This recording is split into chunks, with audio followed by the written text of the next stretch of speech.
Welcome to the Google Developer Student Club's 2021 Solution Challenge. The mission of this challenge is to use Google technology to solve for one of the United Nations' 17 Sustainable Development Goals, aiming to end poverty, ensure prosperity, and protect the planet. Win cool prizes. Let's check out the Solution Challenge. Let's do this. Okay, I'll present my screen. Welcome to the Google Developer Student Club's 2021 Solution Challenge. The mission of this challenge is to use Google technology to solve for one of the United Nations' 17 Sustainable Development Goals, aiming to end poverty, ensure prosperity, and protect the planet. Win cool prizes, mentorship from Google, and swag. Get help along the way from Google at training events, code labs, and hackathons. Submit your solution by March 31st, 2021. Register today. We can't wait to see what you build. Let's get started.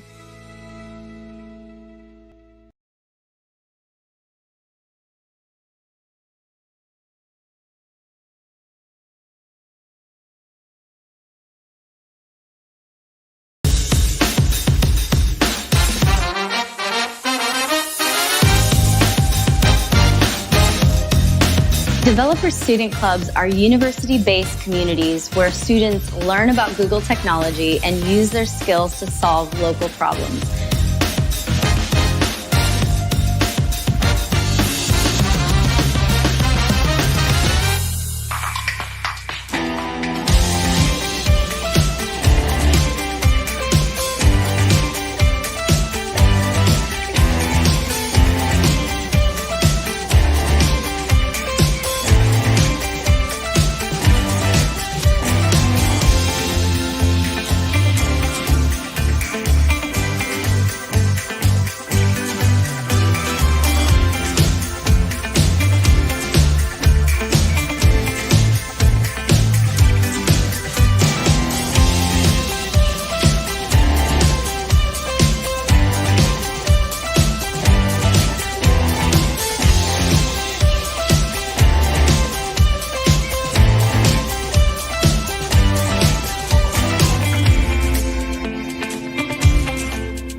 Welcome to the Developer Student Club's 2020 Solution Challenge Demo Day.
Good evening, everyone. Welcome to session 6 of DSC PSB Ideathon. My name is Ananya, My name is Kelly. and today we will be your host for our final session. And we will also be announcing the top 5 finalists today, so don't miss it. Wow, I can't imagine how fast it is. It seems like Ideathon just started yesterday, right? Yep, and I can't believe how fast it is. It feels like it just started yesterday. Yeah, I'm expecting for a longer Ideathon. By the By way, the way, Kelly, do you know that the whole Ideathon events are supported by many sponsors? well, of course, I know, Ananya. We have our platinum sponsors, Airmate and Pitchpot, and we also have our gold sponsors, Wantedly and StreamYard for our silver sponsor. Other than that, we also have our prize sponsorship from Google, online venue partner, Google Developer Space, and education partner, PSB Academy. We have our community partners such as Yep, they are Google Developer Experts, Google Cloud, GDG Singapore, and Google Developer Student Clubs. And so we would like to thank all of the sponsors for making this event happen. Thank you for supporting our event. Thank you very much. And before we start this session, we would like to remind you that this event will be recorded. Yep, and for all of you who want to follow our social media and also to join our Discord, you can kindly browse the website over here or the link over here. Okay, we will quickly go through the house rules. If you have joined us in Zoom, please enter your full name and mute your mic during the session. And of course, don't forget to be polite and raise your hand if you have any question, or you can also type in your question in the chat box. Do mind that we can reject inappropriate questions and remove the participants that disobey the house rules. And that's it for the house rules. And let's move on to today's agenda. So what do we schedule for today, Ananya? So we finished the opening and got through all of the rules. Next, we are going to start off with the first half of today's session, which is ideation to innovation. Then continuing the second half of the session, which is building your own startup. After that, we'll be having a Q&A session with the speakers. We will pick up some questions from the chat box, and all of those questions will be answered at the end of the session. We'll try to pick as much questions as possible. Okay, Ananya, I can't wait to start the session. So do I. Without further ado, let's welcome our first speaker, Mr. Benjamin R., with the topic Ideation to Innovation.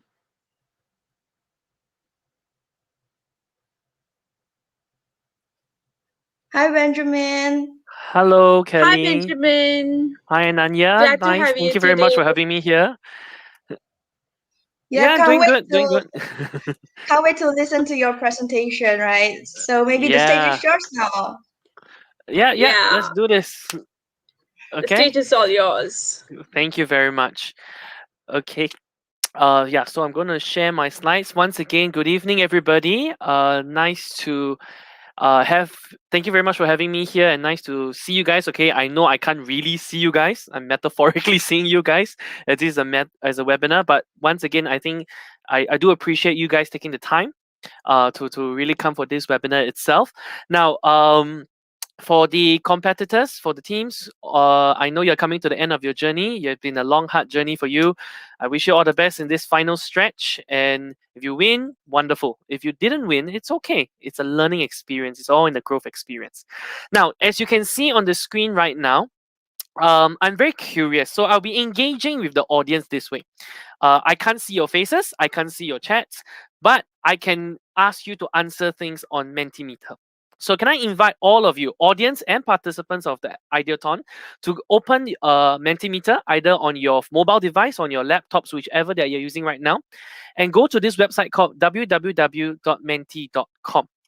Once you are in, they will be asking you for a code. The code is as follows: 3587484.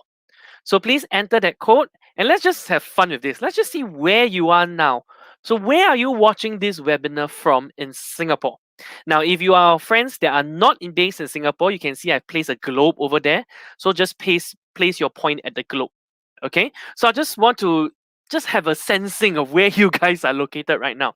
So can I invite all of you, go to www.menti.com, okay, be it on your mobile device or on your computer, and upon prompted for a code, enter the code 3587484, and then just answer this simple question: where are you watching this from? Okay. Once you have submitted, do not close down Menti. Throughout the whole session, I will be using this software, this platform, to not just get some answers from you guys, get some thoughts from you guys on innovation and ideation and the topic for today. Okay, let me take 10 seconds. I have 5 answers, so most of you are located at the center of Singapore. Because one that is slightly to the west side. How about the rest of you? Okay, let me give another 10 seconds or so. Take your time. Go to menti.com.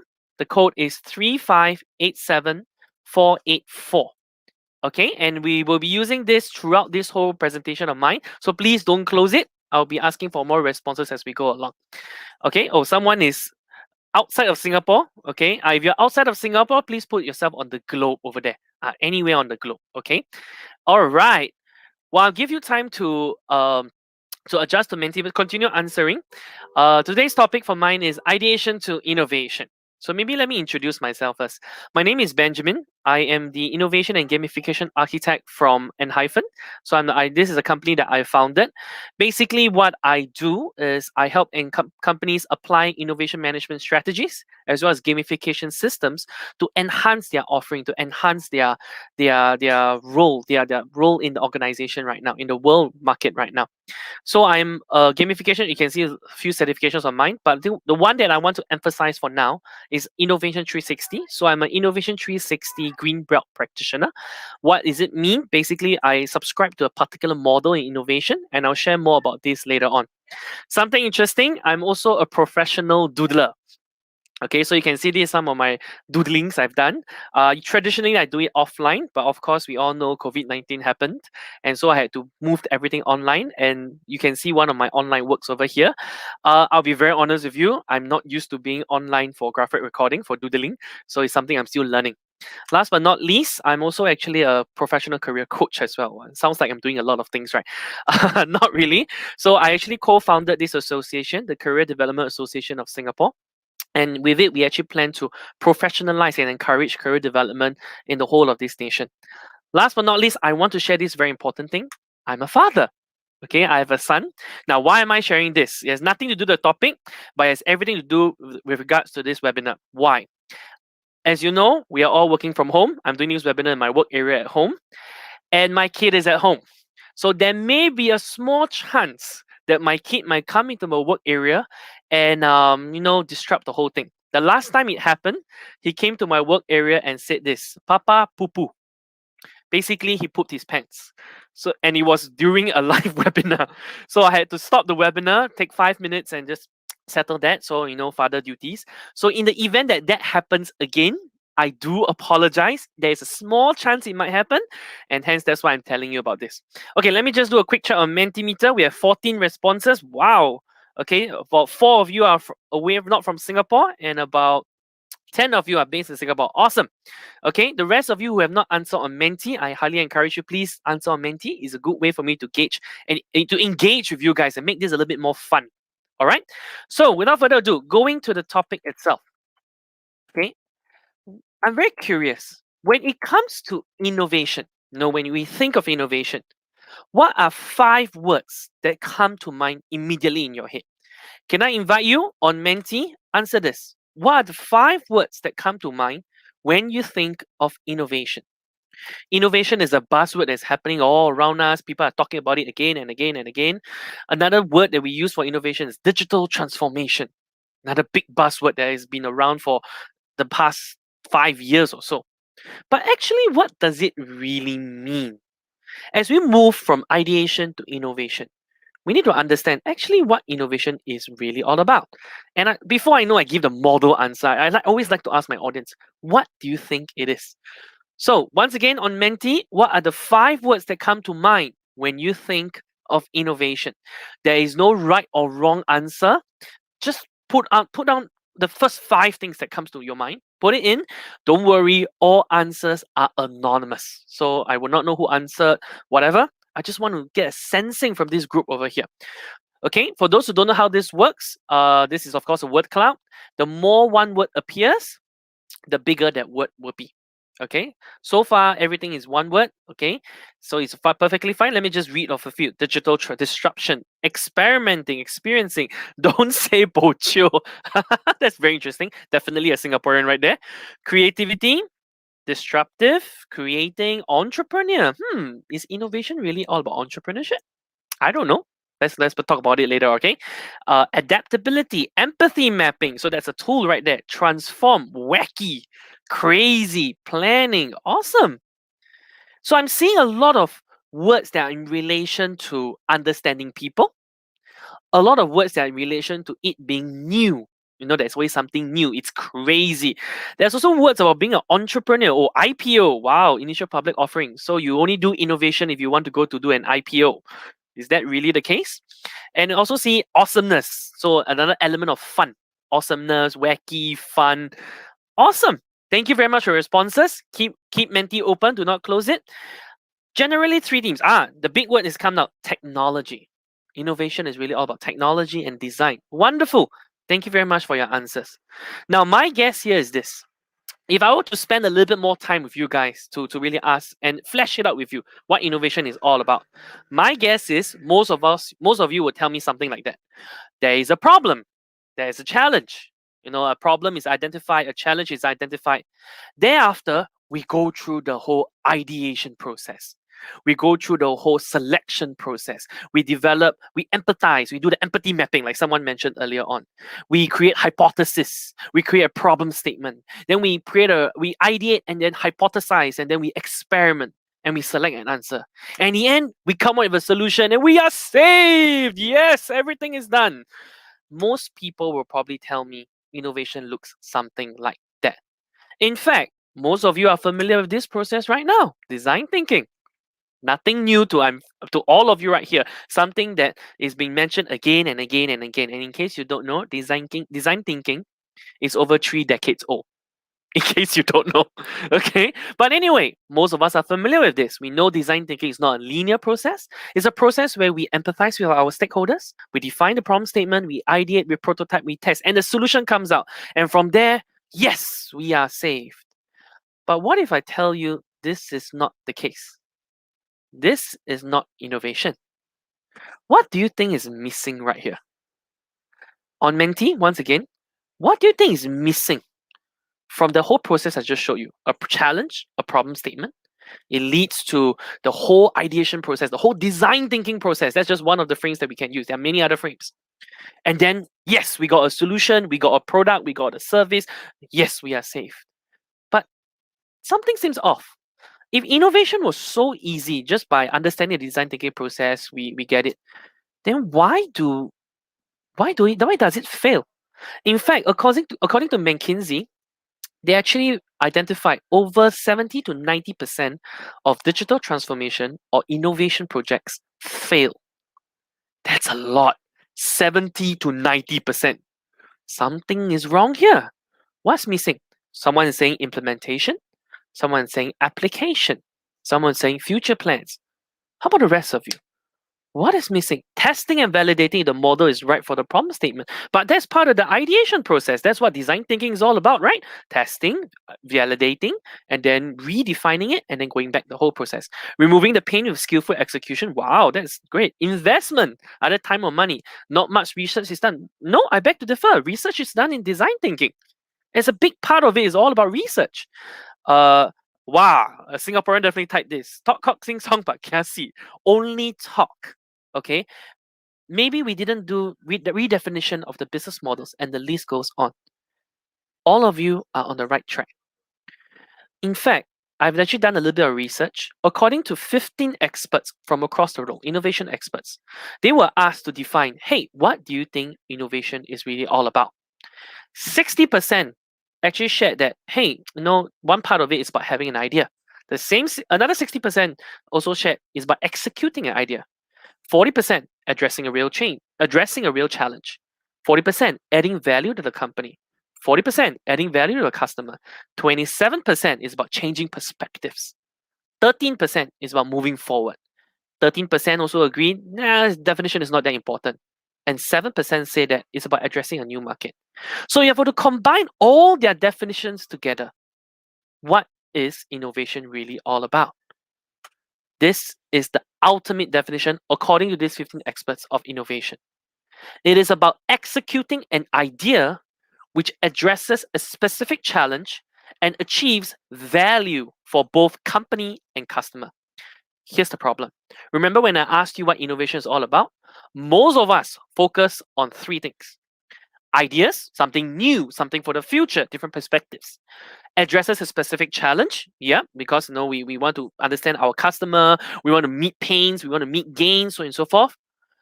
And value. But the problem here we fail to recognize is there are two important elements that we often forgo. Execution. It is not about the ideation. It's not about creating the idea and having the idea. After that, what's next? It's about doing the idea, implementing the idea. And it's not just value for the customer. There must be value for the company. The company needs to exist. There needs to be an entity that rolls out these innovation projects again and again. Nobody does innovation purely for the fun of it, for the good of mankind. There is usually a reason, but the reason is not necessarily a bad thing. It is necessary to sustain this innovation, sustainability. So when we talk about sustainability, it's not just about environment and climate change. It's also about the company being able to sustain its efforts. So how does an innovation process really look like? According to Innovation 360, this is how it looks like. The first step, it's about building and aligning your strategic direction. It's about understanding as an entity, what do I have now? What do I need to do? What's changing? What am I trying to do? Many questions come up, but it's really about aligning about all this. Then comes the familiar process that we all know here. Okay, and this is what the Ideathon is really all about. Ideating, prototyping, testing, then going back again, so on and so forth. This is the learning phase of innovation, and what I like to call the sexy part of innovation. Why do I say that? I've actually done my own survey, qualitative survey with people all around. What comes to mind when you think of innovation? You know what's the most common answer I got? Rolled eyes. People literally roll their eyes at me. And exactly what that gentleman or lady that put in Mentimeter now is all talk. There is no action. Why? What happens here? Because when we think of innovation, we often think about this particular phase. And honestly, this is the fun part. Creating, you meet challenges, you create new ideas, thinking of things that have never been taught before. Come on, that's the fun part of innovation, right? That's why we all do it. But the fact remains is there's another phase to it. This doesn't produce the value that is necessary to keep it sustainable. After the ideation phase, the learning phase, we need to decide what do we want to implement, and then the development phase start, the commercialization phase start. Now, this is the part where we talk about having growth and value, and it's more sustainable for the entity. Honestly, this is the part where many people don't really like to talk about. Why? First, it's boring. Who likes to keep talking about numbers, profit margins, and constraints, resource constraints for the company? Come on, nobody likes to talk that. But the fact remains again, if it's not sustainable, all these ideas are for moot. We need to ask ourselves, how can it be of growth and value, not just to customers and to the world, but also to the entity? There must be that growth for both sides of the puzzle. And when we think of innovation, it's not just one kind of innovation. For those who are unaware, there are actually 10 types of innovation. If you're looking at business model, someone said redefine business model. Basically, it's how we earn money. Maybe network change, structure change, process change. These are what we call internal innovation, where our external customers, external clients may not see it, but we know it's happening. The company becomes more efficient. The company's mindsets begin to change, so on and so forth. The other 6 deals with external innovation. Maybe it's a brand new product. Maybe it's a new way we are communicating with the client. Maybe it's a new way we are engaging the customer. And this is what the customer sees. And from there, they see the innovation happening. It becomes more exciting. Examples of this include AIA Vitality. right? HPB's health app. The thing here is all these are just ways to encourage certain behavior, and they're ways that promote a certain direction, a certain strategic trust. The sad truth here is this: the best product doesn't always win. It doesn't mean that you have the best designed product in the world that meets all the pain points and all the gains that your customer wants means you will succeed. Unfortunately, that's not how it works. That's not how innovation works. Let me put it in an example for you. On Mentimeter, I would like to ask all of you a question. Be honest, okay? Be very, very honest. Which will you most likely to patronize right now? On Mentimeter, multiple choice. You're hungry, you want to go for dinner. Which are you most likely to patronize? Is it hawker centers or fine dining restaurants? Okay, be honest, okay? Be honest. With your current constraints, with your current resources, with your current mindsets, your current location, etc., etc., which are you most likely to patronize right now? As most of you have indicated so far, please let the data continue to come in. Hawker centers. But I would argue that fine dining usually provides a superior experience. It provides superior food. Although some of you may argue that, especially fellow Singaporeans. Hear me? This is just an example, okay? Yeah, fine dining arguably is the best of everything. Yes, it's more expensive, but you get the best. Why do we prefer to go to hawker centers? The fact remains is, it's not about having just the best food, but it's also about convenience. What's nearest to me? It's also about is it a want or is it a need? Is it really something that I really want to go for right now? Fine dining? I don't really need the view. The view is not important to me, etc., etc. When it comes to behavioral economics, it doesn't just mean that the best product will always be bought over. There must be other factors that come into play. That leads to the next question that I would like to ask all of you. If that's the case, okay, wait, it's really about having a great idea, but also meeting the people's motivation to want to obtain it. So with that in mind, why do you think innovation fails? What do you think are the top 3 barriers to innovation? We know that innovation is not just about ideation. Okay, that's the first thing we talked about. But so, okay, I know that now. So maybe I need to do other things. What do you think are the top 3 barriers to innovation itself? On Mentimeter, can I invite all of you? Just choose the top 3. I know there are 8 things now. You don't need to you don't need to rank all 8. Just select the top 3 things that you think are barriers to innovation. Is it because of people's mindsets and silo thinking? Is it because of lack of direction and purpose? Is it because of lack of innovation processes? Is it attitude problems? We are lazy. We don't want to do it. Is it bureaucracy? Is it a lack of tech adoption? Or maybe there's no problem. What problem? Ben, you're talking nonsense. There's no problem at all. Okay? What do you think are the top 3 barriers to innovation or no problem at all? Is it? Oh, surprisingly, no one said lack of tech adoption. So we recognize tech adoption is there. But what is it? Okay, I'm going to give another 10 seconds for people to answer this. So number 1 now, lack of resources, money, time, etc. Number 2 now, lack of direction, purpose. Oh, it went down. Now it's people mindsets, lack of direction, purpose. Okay, 5, 4, 3, 2, 1. All right, number 1 people say is lack of resources. Then number 2, people's mindsets. And number 3, lack of direction. Wonderful answers. Let me show you what it is according to research data. When we researched this, we actually identified that the top 3 reasons why innovation fail. Number 1, mindsets. It's really all about people. Specifically, they found it to be silo thinking. What is silo thinking? As you can see in the picture right there, individual silos don't touch each other. So what does it mean in terms of innovation? People don't talk to one another. They don't collaborate. They don't come together and build things together. Something interesting.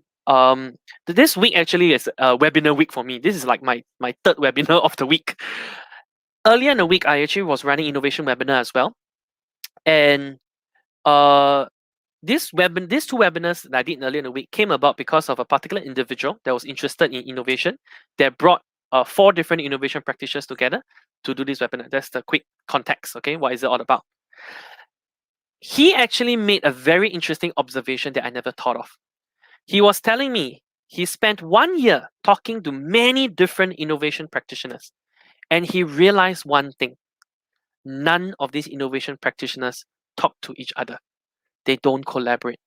And then he gave us a oxymoron. He said, hey, I thought you guys said that one of the biggest problems with innovation is everybody works as silos.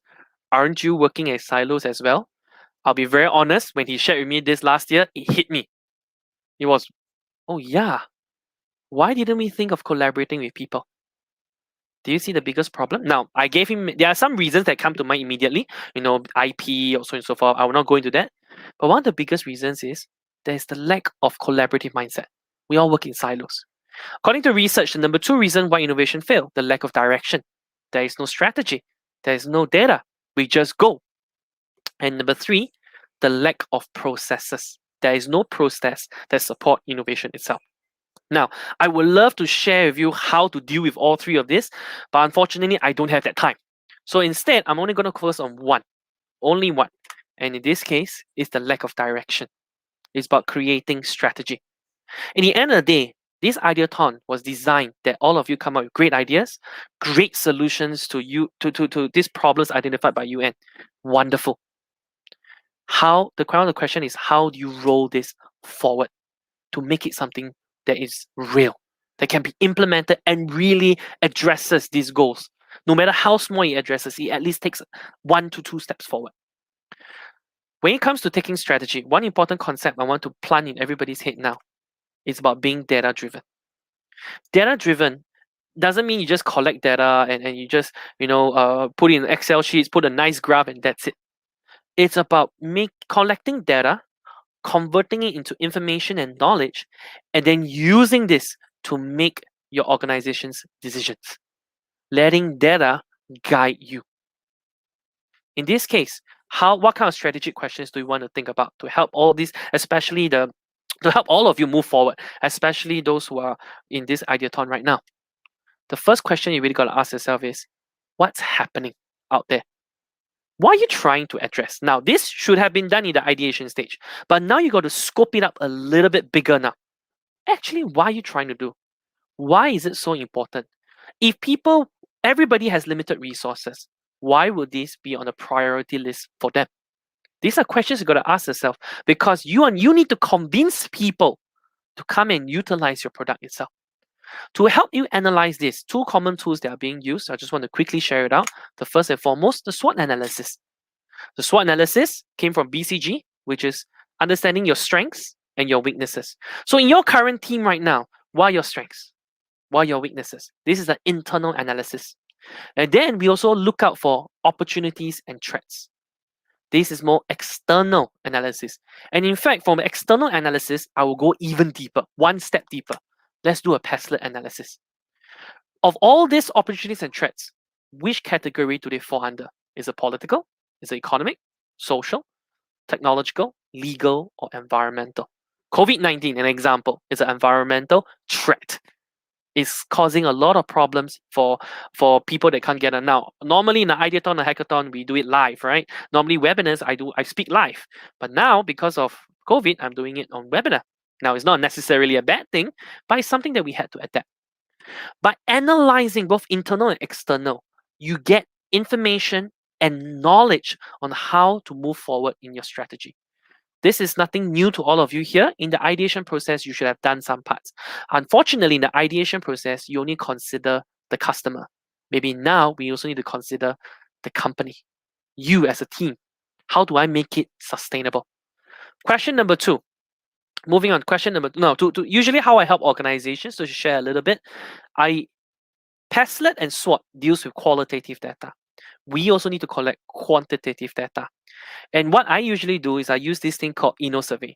InnoSurvey, it's a quantitative tool that measures 16 lenses of innovation and looks into 66 different innovation capabilities. So it provides quantitative data that comes from internal and external perceptions. So the data, when it comes out, looks something like that. From there, we have a lot of things to work with. We have a certain direction that we can look at. For example, if I look at this graph, I can see openness is very, very poor. Potentially, that's something we want to explore. Okay, and that is all under offer innovation. Okay, so I'm not going to explain the whole framework, or there is a lot of things to talk about. But you see, I'm trying to capture as much data as possible so that it helps me make my decision on how to move forward. And one of these tools that I use, I just want to quickly share, is InnoSurvey. You can see it deals with leadership. It deals with people when it comes to persona. It deals with strategy. It deals with culture. It deals with your process, etc., etc. There are many things that it measures. Once you have the data, let's move on to number 2. You need to ask yourself, actually, what am I trying to do here? What type of innovation strategy am I adopting? What resources do you have to commit? And what action plan do you want to take forward? Now, in an ideal world, I know all of us are aiming to have disruptive innovation. We are all aiming for that because that's what changes the world. Or maybe not disruptive, maybe a little bit lower, radical. But the fact remains here is this: radical innovation and disruptive innovation traditionally takes a lot of time and a lot of resources. Maybe just to take a small step forward, our strategy forward can be more incremental in nature, small steps.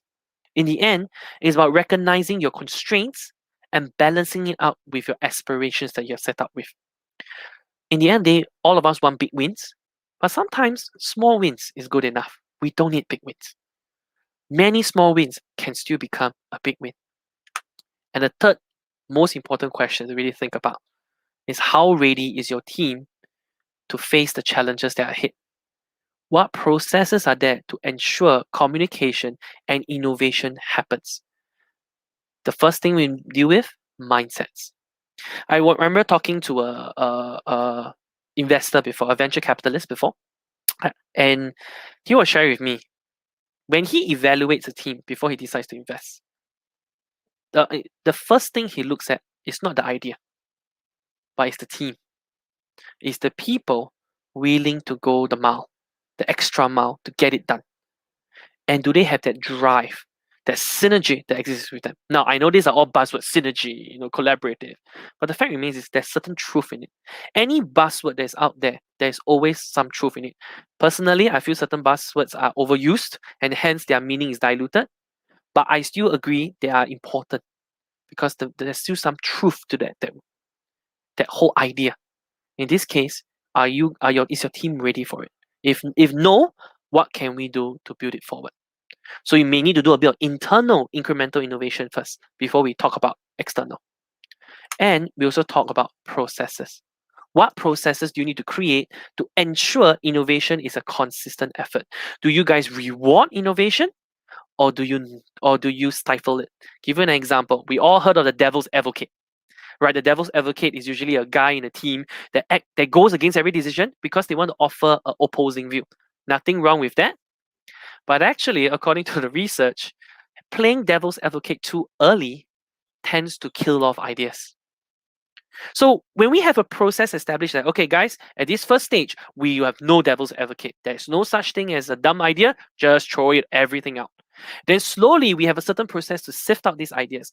Then when we have a certain process to select these ideas. Then we have a certain process to commercialize these ideas. When these processes are in play, you are already many steps ahead in creating strategy and moving forward in your innovation. In the end of the day, innovation is not just about ideation. I think that's the main message I really want to get out to all of you. Yes, that is the fun part of innovation. That is the sexy part of innovation. It's fun. It's great. I love it too. But we need to recognize, in order to create sustainable innovation, they still need to involve strategy, which is one part I've talked to you about now, and also an entire other business processes that comes to mind in terms of selecting what idea to commercialize, in terms of setting up a department or a team to be able to roll this idea into commercialization. It is not the best thing we want to talk about all the time, but it is highly necessary to make innovation sustainable.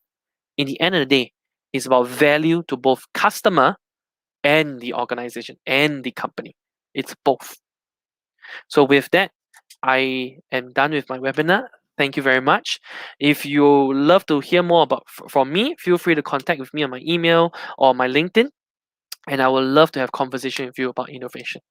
With that, thank you very much, Ananya, Kelly. I'll hand over back to you. Wow, such an insightful presentation, Benjamin. Thank It's you a so pleasure. much. Thank you, Benjamin. No See you worries. again in the Q&A session. Yep. I'll be waiting then. Bye. Okay, everyone, before we move on to our second speaker, we would like to announce two of the finalists. Guess the teams that you think would have been the first two teams to make it to the top 5. Put it in the chat box. You can type in the name of the team in the chat box.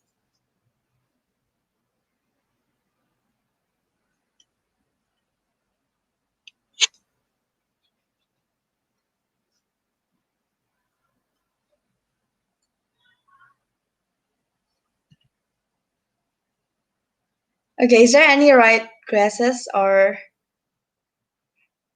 Come on, guys. Guess. Give some guessing.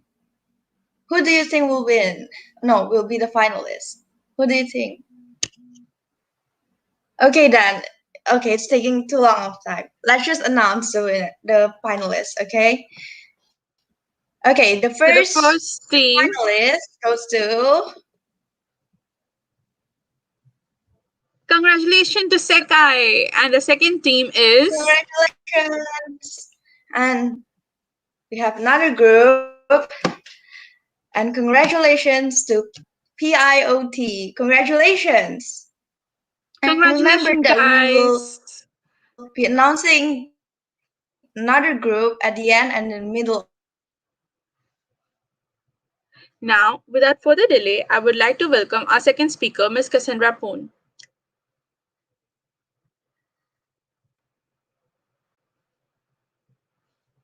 Hi, Cassandra. Can you're on mute. You're on mute. Hello. Okay, I'm back. Hi, Cassandra. For that connection. How's everything? Can you all hear me? Yeah, we can hear you. Glad to have you here with us. Thank you so much. The floor is all yours. Okay. So does everyone see my screen?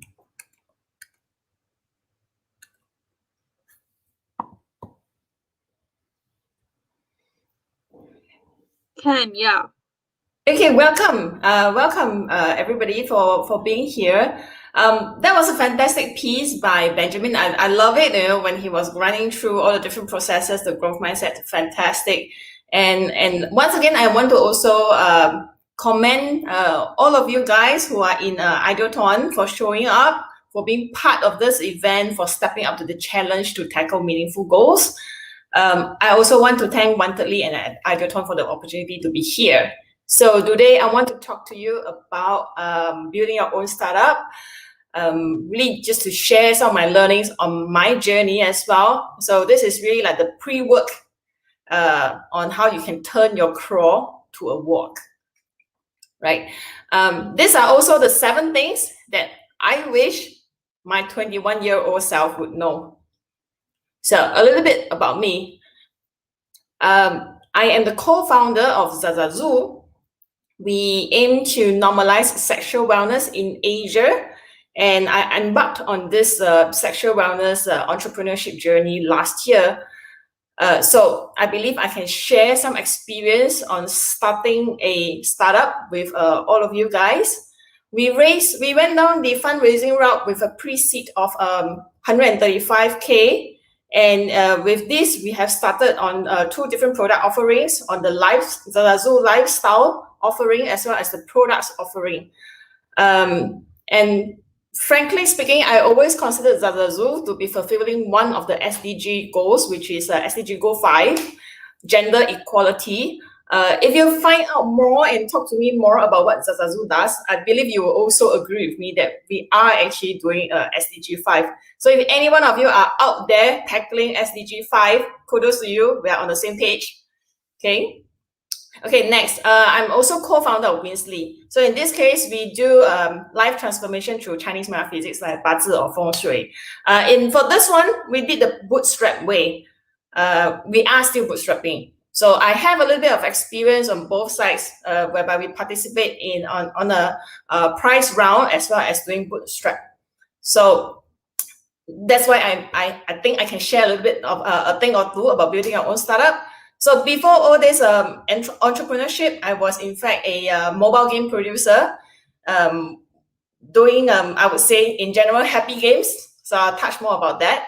So really excited to be here because I love talking to tech folks, because I think tech folks, we are people who can make things, create things with our hands and brilliance. We are creators, and creators can solve real problems like SDG goals. Okay, so let's go. So some housekeeping. What I'm not going to share with you today, this is not a 30 minutes get rich quick webinar, not a business class, and it's not a technical know-how class as well. What you will walk away with today, I want to bring across is awareness, the appreciation for the next steps as you go on into your ideation journey as well. And I also want to bring across the point that if any one of you is embarking on a startup route, always remember Yana, which is you are not alone. I picked this up from Lisa Nichols. She's a great public speaker. And this point about you are not alone. The startup journey sometimes appears to be very lonely. There's a lot of rah-rah, admittedly, but after all the rah-rah, sometimes you tend to feel alone.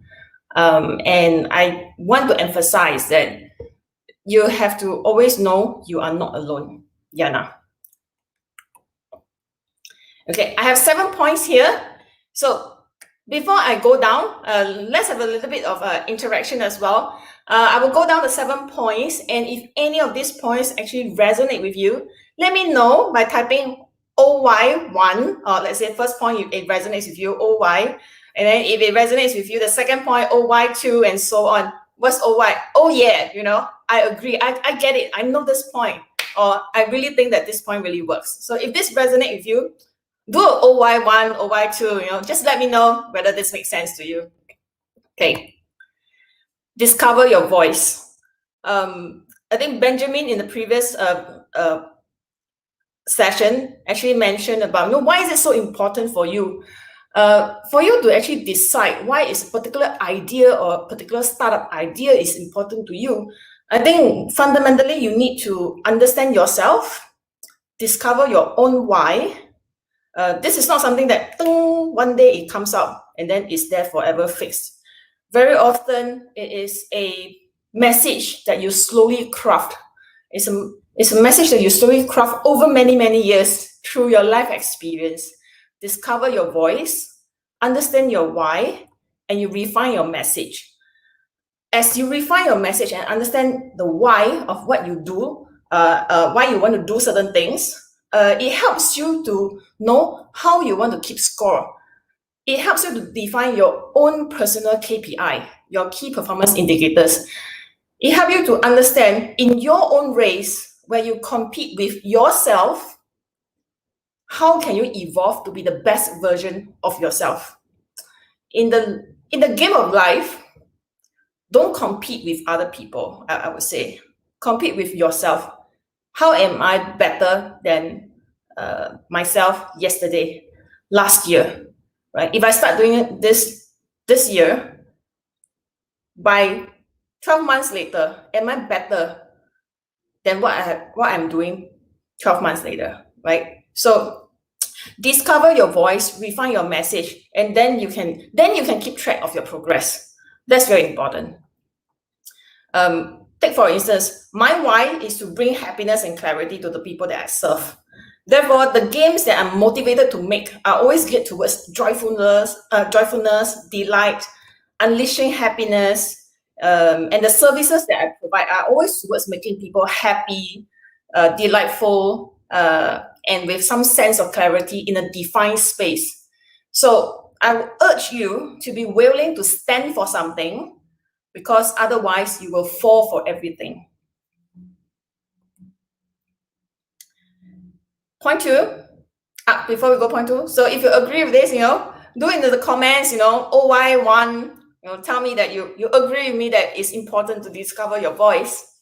And after you discover your voice, as you go along, I will urge you, point 2, make friends before you need them. I can't tell you enough that many great ideas need a lot of people's help to make it happen, right? You may have one great idea. Maybe you are the one who came up with that great idea. Fantastic. But to bring it to life and really be of service to people, of value to people, and of value to your company, as what Benjamin has said, you need to make friends, have friends to be on this journey with you. And they have to have the conviction to walk down this journey with you. So as you're building your own startup, don't just think that you're the Superman who can just do everything on your own. Make friends when you before you need them, and when you need them, they can rally to your why. They can rally to help you and be the one to give you the guidance on how to materialize your why. In this process of doing your startup, you will need all sorts of things. You need business know-how, you need technical know-how, you need marketing know-how. If you want to go down the fundraising route, you need the know-how, you need legal help, all these things. If you could have friends who are willing to be on this journey with you, the life, I'm not saying that it's easy, but it's going to be easier to walk down that path to greatness. So this I can't say enough. Why do I want to bring this up so dearly? Because as developers, I have many developers who enjoy being in their room, in their cave, doing your development work. All of you guys with fantastic tech skills, you like to be there and you like to create with your ingenuity and then come up with fantastic code that can create magic. That's wonderful, right? But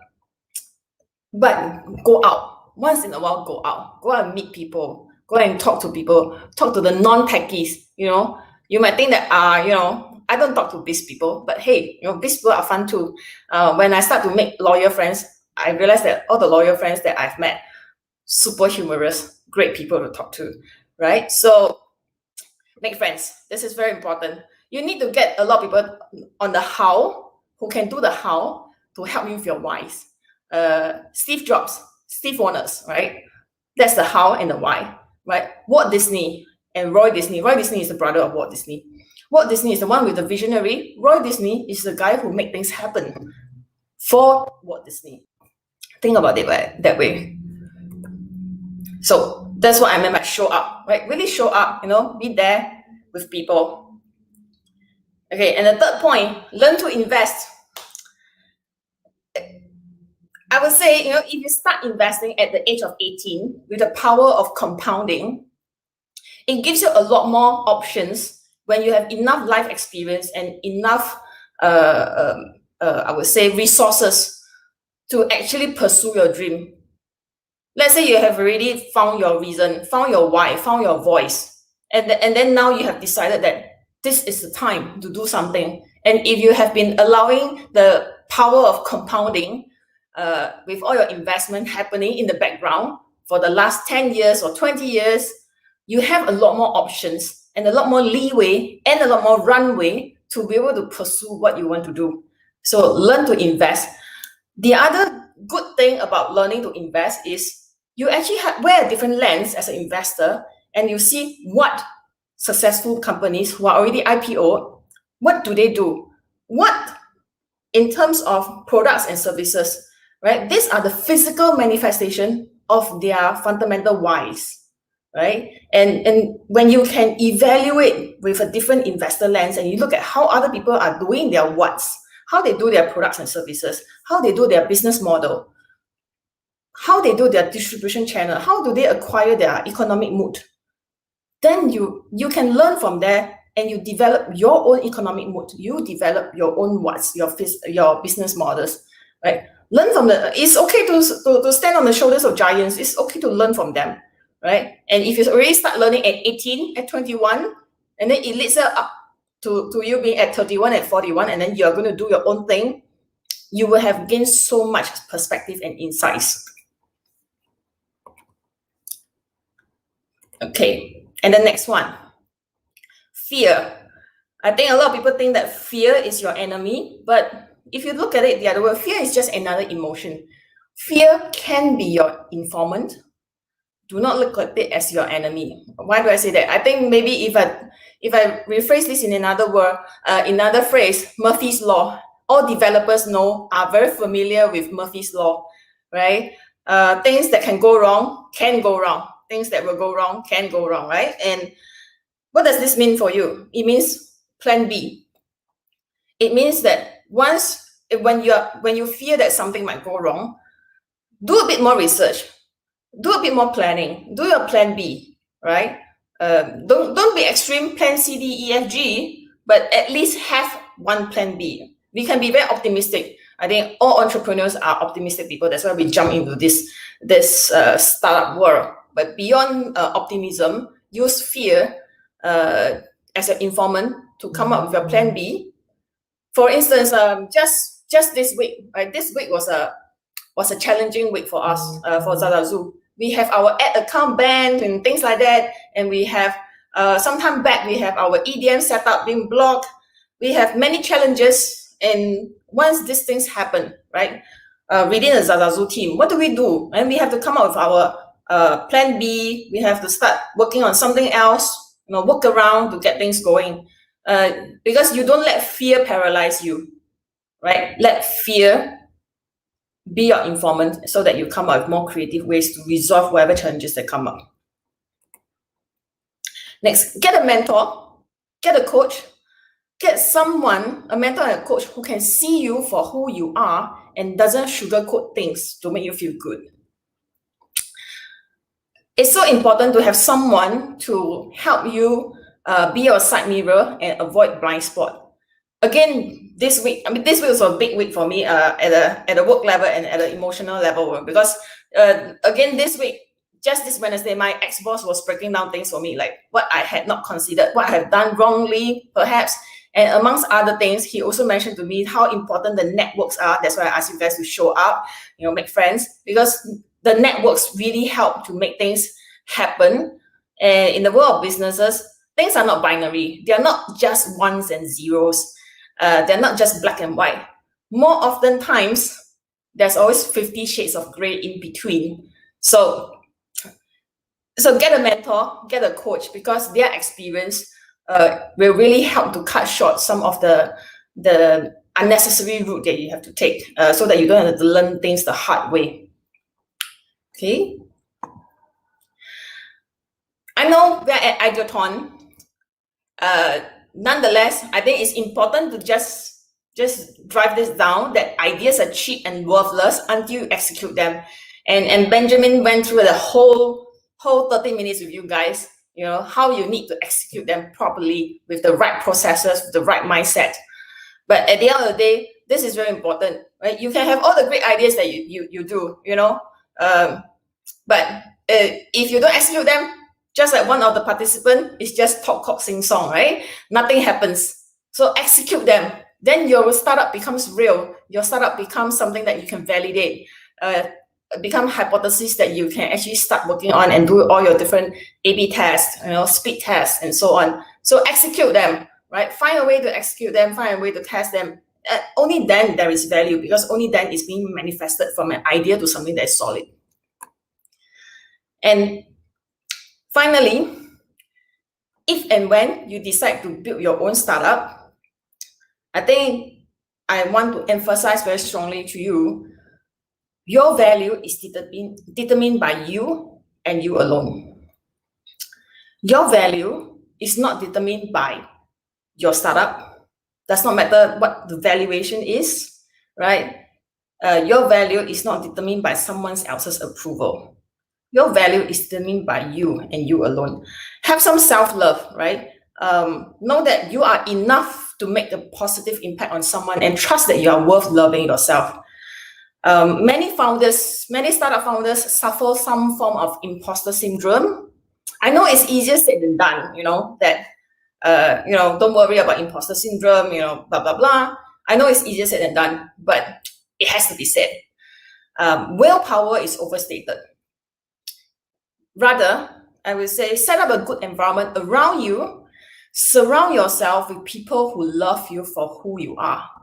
So that's why you make friends before you need them. You get coaches, right? Surround yourself with the people that value you for who you are. Not because of what your professional title is, not because you have some rara title that is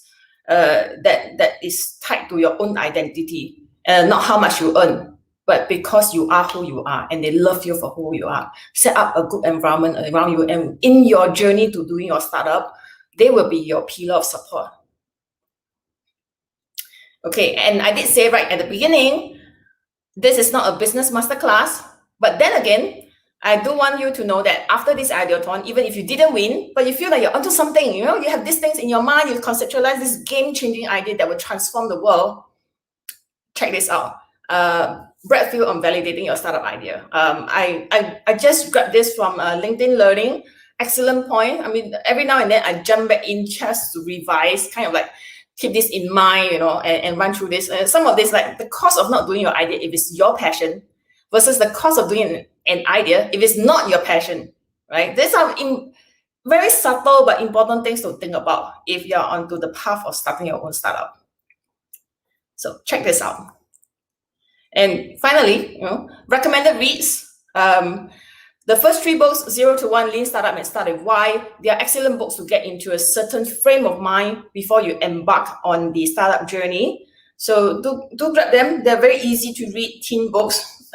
Venture Deals. Venture Deals is a good one to get behind the thinking of VCs if you decide that you're going to do the fundraising route, or maybe you decide not to after reading it, right? But it gives you a perspective of what VCs are thinking about before you even consider fundraising. But as a fundamental thing, I would say, if you think that you can bootstrap and choose not to fundraise, not too bad. In fact, I think a lot of VCs will also say, if you can don't fundraise, then don't, right? Bootstrap all the way, if that works. Fundraise only when you want to scale, I would say. That's my personal take. I know the Maria Kondo Spark Joy series looks very strange here. But think about this. How many of you here go online shopping ever so often and have a whole wardrobe of clothes and shoes, but you feel like you have nothing to wear?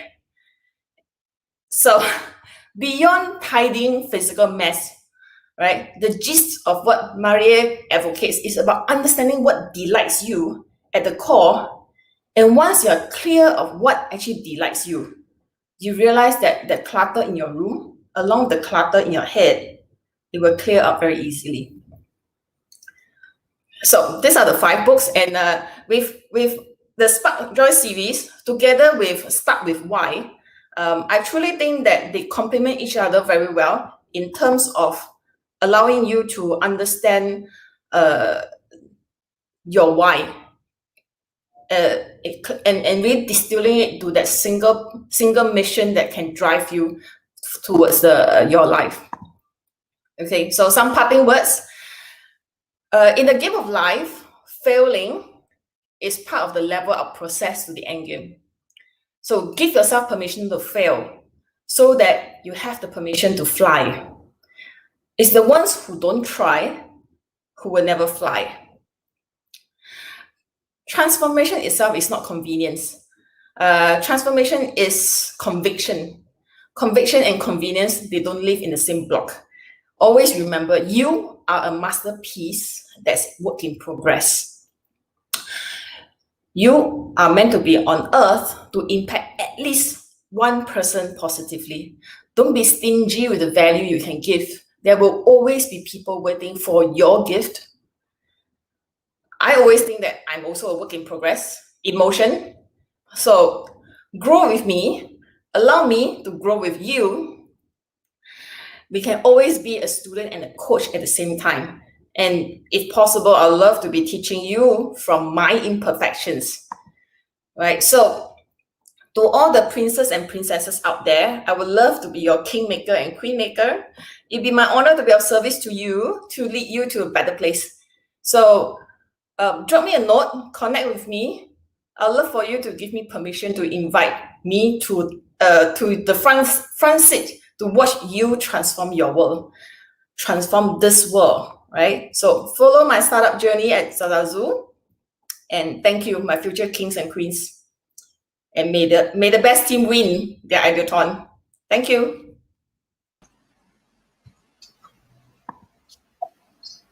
Wow, that's a good presentation, Miss Cassandra. Thank you. Yeah. I mean, Thank you guys, for sharing. Thank you for sharing with us. Thank you so much, Cassandra. See you again in the Q&A session. Bye.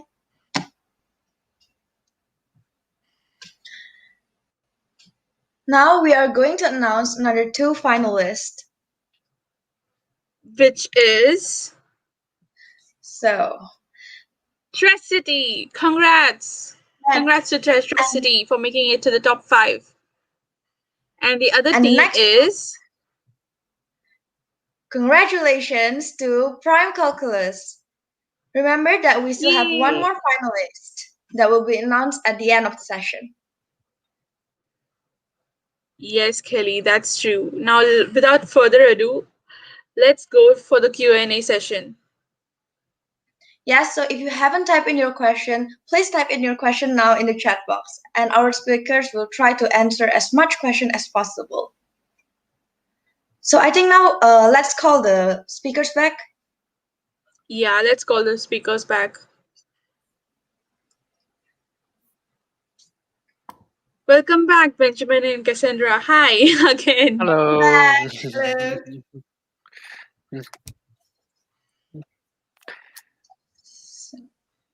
Yep, we are back. Okay, so we're doing the Q&A session. So basically, there will be some question posted in the chat box, and we're just trying to select some question and please answer the question and share with us. Sure.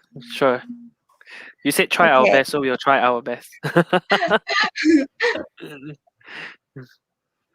Okay, so what is the first question? Okay, there we go. So the first question is, if we have a couple of ideas we are interested in, how to decide which one to do a startup on? That's a Maybe very good Cassandra, question. you can answer this. Maybe. Maybe both Yeah, of maybe you can Cassandra, you go answer. first. Yeah, I'm going to direct you guys to that very slide, right? That the one that I say is not a business masterclass. Speak. I mean, honestly, if you have an idea, who are you serving? Recognize who are you serving and talk to those people for whom you're going to serve, and see whether your idea actually makes sense.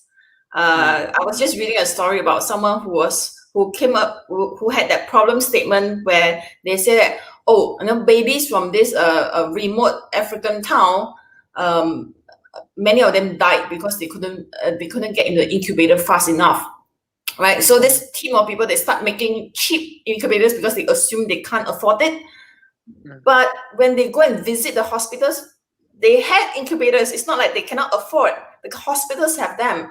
But what happened when they actually went down to the villages to talk to the mothers and the village heads? Why do the babies die?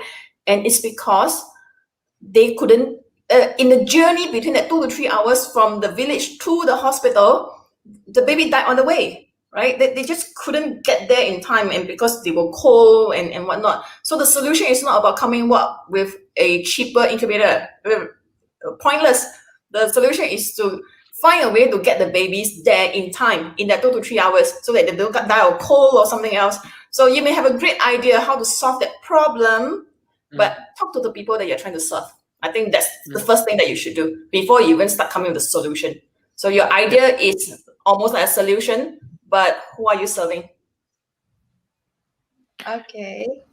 If I were to add on to that, basically there's a combination of many different factors, but I'll just outline 2. The first one is how urgent is the pain that or the problem, the challenge that you are facing. Is it something that is extremely high priority to people? If so, the likelihood of getting investors or getting people that are interested in your idea is very, very high. For example, last year when COVID-19 hit, we had the whole world faced a major challenge. We got not enough masks. Okay? And immediately those who pivoted, who managed to secure more masks or managed to switch their industry to produce more masks, suddenly found themselves like hitting a gold mine. they suddenly can do a lot of things. Okay, so it comes down like Razer, right? Razer we know is a company that does computer stuff. They pivoted and say we make masks now. It's like, whoa, what's going on? And yeah, so the first one is how urgent, what's the priority as far as this idea meets? Is this a very high priority? The second one comes down to your resources that you have. Okay, what resources do you have available to roll these ideas? Some of these ideas may be excellent, great products, remember, great products, but you just don't have that kind of capacity to run it. So moving forward from there is either you need to go and get more collaborators to build it with you, or maybe it's just not the idea that you can run. So for example, Elon Musk had the budget to start SpaceX. Okay, SpaceX is a huge dream, okay? I think none of us have the current resources to ever start that kind of dream. But because he has that, he decided to take the risk and he goes for it. So you need to also be very real with yourself. Perhaps it's just not time or you are not in the right position to do so. So it takes time to build that capability. So these are the two main factors. There are others, of course, but just a general two, I would say you can more or less decide whether you want to move forward. Yeah. Okay. Thank you. Thank Next you for the question, answer. let's look Really, at- it's a great answer. And let's move on to our second question. Why organization in Singapore driven innovation but popularize innovation as buzzword? From Royston. Wow, this is a loaded question. Okay, I guess I'll answer first. Okay, first of all, innovation is not a buzzword only in Singapore. It's worldwide. Okay, it's not a new word. It has been popularized for the longest time. But specifically why Singapore is because of recent times, as I said, COVID and all that, is something that the government, Singapore-wise, have realized that we need to do this, and hence it became a buzzword, you can say so. In the end of the day, as I mentioned earlier, any time you hear a buzzword, for example, synergy, collaboration, all this, come on now, we are in this together. Yeah, come on. All this, I know we are a bit tired of hearing all of these words, but understand like that there's always some truth behind it. So my request for all of you is go beyond the buzzword and understand it a little bit more, actually what we're trying to say. The sad part here is many people tend to don't. In this world we live in where data is everywhere, you know, we live in a world full of distractions, you know, Facebook, Instagram, Snapchat, TikTok. Now it's TikTok, right? The big thing. And all that. We somehow are robbed of our ability to want to research more, to dig deeper. Please don't lose that desire to dig deeper. You know, you hear false news all around, right? Dig deeper. Understand what the buzzword is trying to say. Then you get a better picture of it. If you are tired of it, then stop hearing for a while, but understand that there's usually a reason why we're talking about it. Okay, so go beyond the buzzwords. I don't know who popularized it in Singapore. I don't think I can say it's any one person. It's probably a whole slew of many different people and consultants or whatnot just talking about it all at the same time. Yeah. I think it's just a very sexy word in the world of VCs and fundraising. Oh, innovation, disruption, right? I'm going to disrupt my industry, blah, blah, blah. These are sexy fundraising words, right? When you go to VCs, you go in front of them, this is groundbreaking, invest in me. I'm early stage, but this has great future, right? The valuation is going to be blah, blah, blah, how many billion, blah, blah, blah. So, however, okay, I don't, disclaimer, I don't work with the government, okay? But I think we need to be fair that for any government agencies, I think not just Singapore, for government agencies to change rules, to change laws and so on, and to really open up regulations, right, takes time. I mean, you have to give it to them. They have to take care of so many parties, right? If you talk about small businesses who want certain regulations to be released, and then the MNCs want certain things to be changed, and then the employees want certain things to be changed, employers want something to be changed. All these things take time to evaluate all the impact. Do not just think that on your perspective, that ruling ought to be removed. But do you know that when you remove that one regulation, how many people are affected in that one ruling? One regulation change means how many system change in the back end. You may not know, but it is there. And the moment someone changes something, everyone have to start putting in money to change their system, change this, change that. I'm not citing the government, but I think certain regulations are there for some reason. They may be outdated because they don't catch up in time with innovation. The world is going much faster than it used to be, right? It is no longer at our parents' time or our grandparents' time whereby things change at their pace and then they have time to catch up to change the regulation. Now, so many things are so fast now, right? Is education obsolete now? If I were to ask you, formal education, is it obsolete now versus if you just learn online? Somebody tells you digital marketing. What do you learn in school? And then when you graduate, Facebook changed their rules, Google changed their rules, right? Instagram, TikTok, don't know whether they are there or not. By the time you graduate, so many things have changed, right? I think, do not rely or depend on the government. And if the regulations are there, work around. You innovate your way out of the regulations. But be lawful, yeah. So I just want to add that actually Singapore, we are actually doing okay. We're not the best, but we are actually doing pretty okay as far as what is being rolled out for innovation. There are some parts I disagree, but I do understand why they did it. For example, as far as innovation goes, there's a big push now for technology adoption. Okay, that's basically what they are doing, the main thing. I disagree with it because it can lead to many people just buying technology but not understanding it, and then they call it innovation or digital transformation. That's not what it is. Okay, that's called buying products. Okay, but I do understand why they did it because it provides the fastest return if done properly. So they are not blind that it may cause that. They actually have support structures in place, but it's just taking time. And the other end of the puzzle is not just the powers to be, it's also us. We need to clap hand also. If we don't clap, they no matter how much they throw, it doesn't help. So it's actually a two-way thing, and it's trying to align these two-way together and go together, and that takes time. So honestly, we are actually okay. We are doing okay. Need a bit more moving here and there and metaphorically kicking people's butt around, but yeah, it's something we are still figuring things out. Nobody has the answer, honestly. Yeah. Okay. Okay, this question is to Miss Cassandra. If we have a solid plan and we start a business on a small scale, how to capture the customers? Very nice question. The question continues. And if there is no response for a couple of months, how to cope with the losses or how to get out of the situation?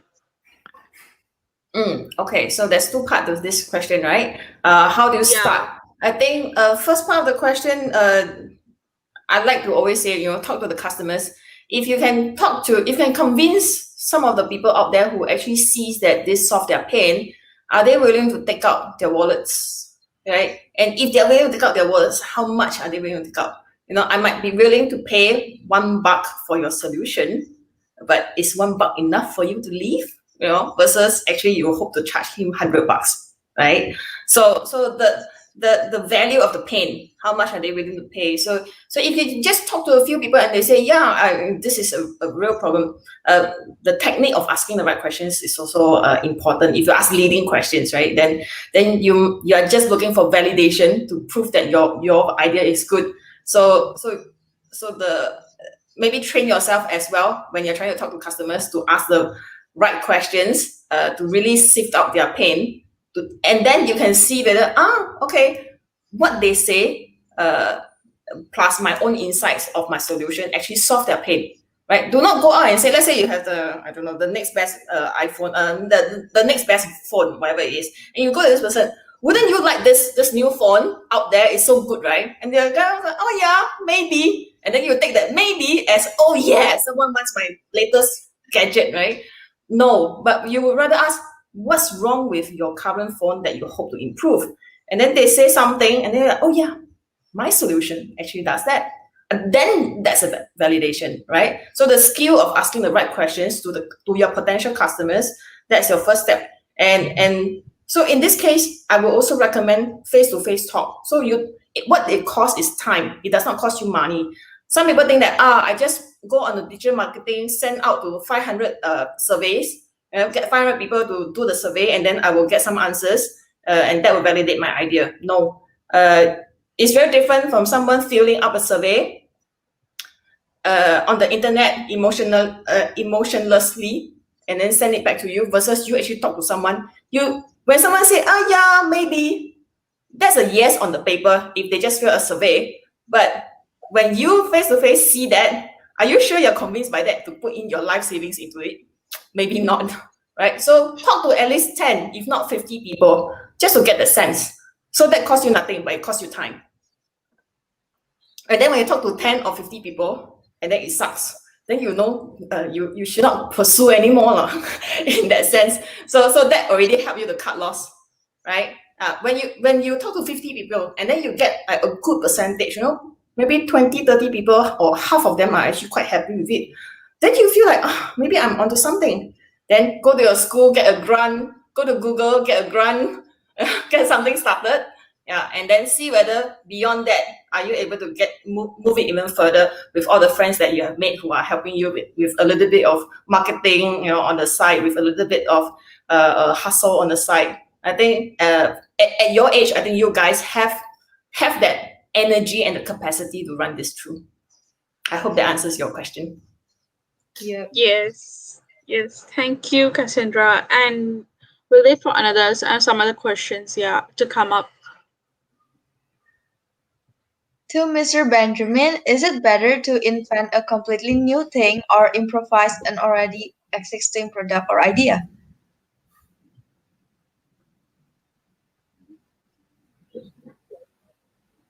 Mr. You mute your mic. Okay, sorry. I'm guessing most of us want to invent a new thing because it's a cool thing to do. Wow, I invented a new Facebook. I invented a new LinkedIn, etc., etc. There is no better. It comes down to what is that solution you have in NLT. If there's a saying now we all heard it before, don't reinvent the wheel. But sometimes the wheel needs to be reinvented. So my suggestion is look at your current solution, and if it's better, how so? And once again, go back to the first new thing I thought, is it of high priority to people? If yes, then great. If it's not, then you got to ask yourself, maybe it won't work out that well. So both are considered innovation. You can argue that improving an existing product is incremental, while creating something new is radical. So traditionally, that's how we separate incremental and radical innovation. Radical innovation, which means inventing a new thing, it's exciting, it's fun, it's very challenging, but a lot of things can happen, but there's a flaw there. Radical innovation can become a cash sink. You pump in thousands and thousands and thousands of dollars, maybe even millions, and it doesn't work out. It is possible. How many projects have Google shut down because it didn't work out? Look at Google Plus. Millions gone. No more Google Plus. It didn't work out. So creating something new, if you have done it, wonderful. But do understand there's a certain risk to it. Even if you create a new app now, which app is easy to create nowadays, right? Adoption of an app is something very hard to do because there's just so many apps out there right now. So incremental innovation is arguably easier, but then people will argue the change is not strong enough. There's not a lot of change. Yes, but there's still change, just slower. So when I do this for organizations, for my clients, we usually try to aim for 2, because you must do incremental. Because if you don't do incremental, you don't earn anything. You don't earn anything. You cannot sustain it. You cannot sustain your radical. If you can do radical, great, but also be wary that it can fail. Very, very good chance. So it's really a balance of both if you're an organization. But if you're a student now and you're thinking of embarking on a new idea, you really need to evaluate it very, very clearly. Usually it's a combination of both to make it sustainable. But in the end, it comes down to your design principles. The need that you're meeting, is it important enough? All those stuff, as I said, you guys know about it. It really comes down to that. There is no rule that it must be new or it must be improved on. Yeah. Okay. Yep. So Thank you. Thank you, thank Mr. you so Benjamin. much for the answer. Okay, there's another question. What motivates you to start pursuing this study, that is innovation, from Eunice? Okay, you guys got 1 hour, so I'll start sharing my long story. Okay, no. Okay. I'll cut it short. Okay, there's actually quite a story behind it, but in a few sentences, basically, my background is actually in training and development in education, and I enjoyed doing it. I love doing training. I love doing speaking and all that. I love impacting new generation of people. Let's just say I've observed certain things that are very archaic in the education and in training. And remember, I told you I'm a career coach, and I also observed that happening, impacting people in the corporate world. So I decided that in order to really change all of this, I need to work with the organizations. But here's the thing: if I go to organizations and talk to them about career, talk to them about changing education, they're not interested. So I need to talk to them about improving their business, and hence innovation was one of those. By improving their business, very naturally, talent comes into the conversation. Careers come into the conversation. People come into the conversation. And from there, I can then talk about education and talk about people. So it started with that. But as I embarked more into innovation, it became a desire to really build to really help organizations build the correct way of innovation. It's not just adopting technology, as I mentioned earlier, or doing ideation. To really adopt it and do well. Remember, I told you guys I'm working with three other innovators. We have actually a crazy goal. We noticed that there isn't any.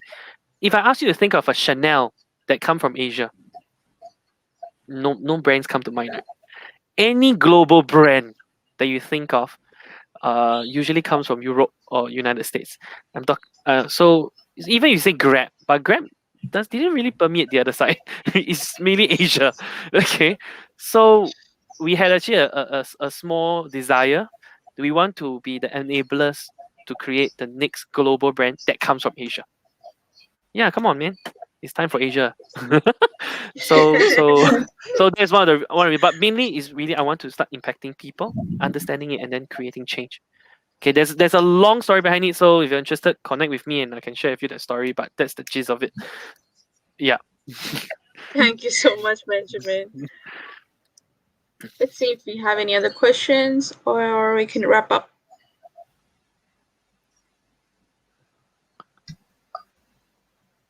Come on, more questions, people. You have our undivided attention for like what, 5-10 more minutes.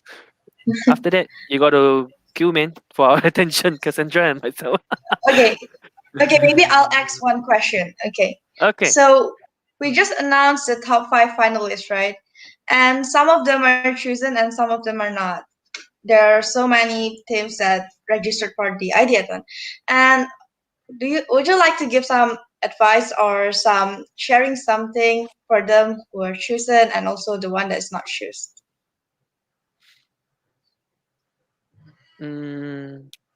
Okay, maybe I'll go first. For those who are chosen, first of all, congratulations. Okay, yes, you are one step closer to your prize. Since this I think is a very meaningful ideathon because you have been given the tools, Google, and you have been given a very global need. It's not even a want, it's a need. The 17 sustainability goals are a need now. For those who are selected, and if you win, even if you don't win, I would challenge you to see how can you move forward with the idea. Let's implement it. Remember, I said innovation doesn't just deal with ideation. See if you can implement it. For those that are not selected, first of all, be glad that you tried. Really, stepping out is not easy.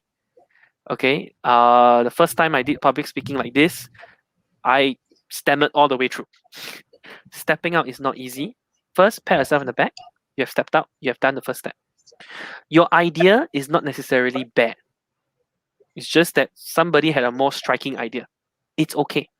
If you want to also bring your forward idea into implementation, refine it further, do a bit more prototyping, do a bit more testing, and push it on. And if you decide, no, I think I want to stop here, at least reflect through the experience and learn from it, and ask yourself, how can you apply this in your own life as a student and beyond? Don't just let this experience be an experience. Okay, please, convert it into learning practical steps that you can apply next time. Then that's where learning become rich. Okay, I think this is something Cassandra shared. You need to learn and just go, learn and go, learn and go. That's how it is. Okay, it's not fun. It's painful sometimes, but that's how we grow. Yeah, that's my advice to both groups over here. In fact, to all of you over here. I would say also congrats to those who are chosen as well. But those who are not, okay, look, there always appear like there has to be winners. But just because you're not the declared winner does not make you a loser. Yeah. So and the criteria to determine whether something wins, maybe in this competition and in this exercise, is constructed by another party for certain reasons, right? But you yourself, when you look at your own idea, do you know if this is a winning idea? Is there a way for you to prove to yourself, to show yourself that this is a meaningful idea to continue to pursue, right? This is where I come back to the discover your why, refine your message, right? Let's say you're working on a SDG goal, one of this, and this is so close to your heart. Are you going to just give it up because someone says you didn't win? No, right? If this is your true calling, right? But if you're just doing it for the experience, nothing wrong as well. Come on, you guys are young. Huh? You have the time to experience life and understand how things go around. Grab this experience, hold on close to your heart, and as you're discovering your voice and refining your own personal message, what do you want to give to this world? And then you come back to reflect on this particular experience. Could you, because of your personal experience as you grow, with this growth mindset and so on, right? How do you actually package this idea better when you have the time and resources to actually bring it to life? So I think a competition is just a construct, right? A competition, is often that they have the concept of winners and losers. But I always say, you think about it as you are competing with yourself rather than competing with someone else, because this is someone else's standard. What is your standard? Even if you win today in this construct, but is this up to your own standard? And if it's not, then have you won? Right? Always come back to yourself. That's how I see. Okay. We have two more questions. Yes. As a student with a limited budget, can you recommend what and where to invest? By Robert. Go and study first. As in, study, learn how to invest before you invest. Learn first. Don't just jump into anything. Come on, people. Okay, go and find something to learn to invest first. So if you're getting limited budget, right, go and find a course that within your budget to learn how to invest. Don't just Cass say go and buy Apple stock, then you go and buy Apple stock. Please, don't. Yeah, learn to invest. That's what I say. So find a course first, honestly. I'm going to give a cliche answer first. The first cliche answer is the biggest investment you can do that will yield the biggest result is you lah. Okay, cliche, right? Very cliche, I know. Okay, but there is truth. Once again, any cliche things, anything stereotype things, there is always some truth in it. It is true because if, like Cassandra said, if you learn something, you learn a skill, for example, you hone it to great levels. People want you for that skill. They are. So if you have limited budget, that's one of the ways to do it. if you're talking in terms of financial investment kind of thing, I'm not a financial expert. My wife will tell you that. Okay, so I can't really say much, but something I've learned in financial investments, I'll say here is this. If you are very worried about doing the wrong thing, then invest in something that you're familiar with first. Okay? And never, ever borrow money to do investments.